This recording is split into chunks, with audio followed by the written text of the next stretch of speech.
ఈ సిద్దిపేటకు దగ్గర ఉండడం వల్ల ఈ వాటర్ సమ్మర్ రాగానే వాటర్ చూడగానే పిల్లలకు కానీ పెద్దలకు కానీ ఆనందంగా ఉంటుంది.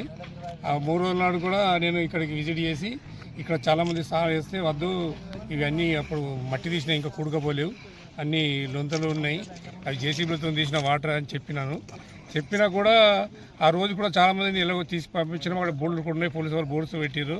అయితే ఎవరు చేయొద్దని చెప్పినా స్నానం చేయొద్దు, సెల్ఫీ దిగి వెళ్ళిపోయిందంటే ఈ సెల్ఫీల మహత్యంతో విపరీతము వస్తున్నారు. మేము ఇంకా ఈ రోజు నుంచి ఇంకా ఇక్కడ ఫ్లెక్సీ కట్టి ఇంకా రాని కూడా చూస్తాం. వీటితో పోలీసు వాళ్ళకు కూడా వినించిన మొన్న ఆ రోజు కూడా చెప్పిన వాళ్ళు బోర్డులు పెట్టారు, అయినా ఈ పబ్లిక్ వినట్లేదు.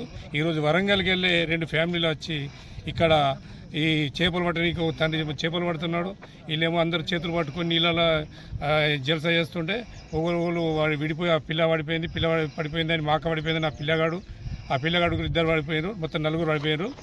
2 తల్లి తండ్రి అతను బయటకు వచ్చేసారు, 2 పిల్లలు పడి చనిపోయారు. ఇది చాలా శోచనీయము. ఇక ముందు ఇక ఇది దగ్గర ఉంది కాబట్టి, సిద్దిపేట దగ్గర ఉంది కాబట్టి, ఇది మంచి సీనరీ ఉన్నది కాబట్టి చాలామంది వస్తారు. ప్లీజ్ దయచేసి రావద్దు, వచ్చినా ఏదో సెల్ఫీ దిగి బయట మన ప్రాజెక్ట్ మంచి ముందు బ్రిడ్జి మీద మంచి ఫోటోలు దిగి వెళ్ళిపోతుంటే అక్కడ గెస్ట్ హౌస్ ఉంది, అక్కడ కూడా ఫోటోలు దిగి వెళ్ళిపోవాలి. కానీ వాటర్ దిగద్దు. వాటర్లో అన్ని అవి కూడా ఉన్నాయి, మన చేపలు పట్టే ముళ్ళు కూడా ఉన్నాయి కాబట్టి అవిటిని మీకు సరిపోదు. ఇప్పుడు వాటర్ చాలా ఉన్నాయి, లొందులు ఉన్నాయి.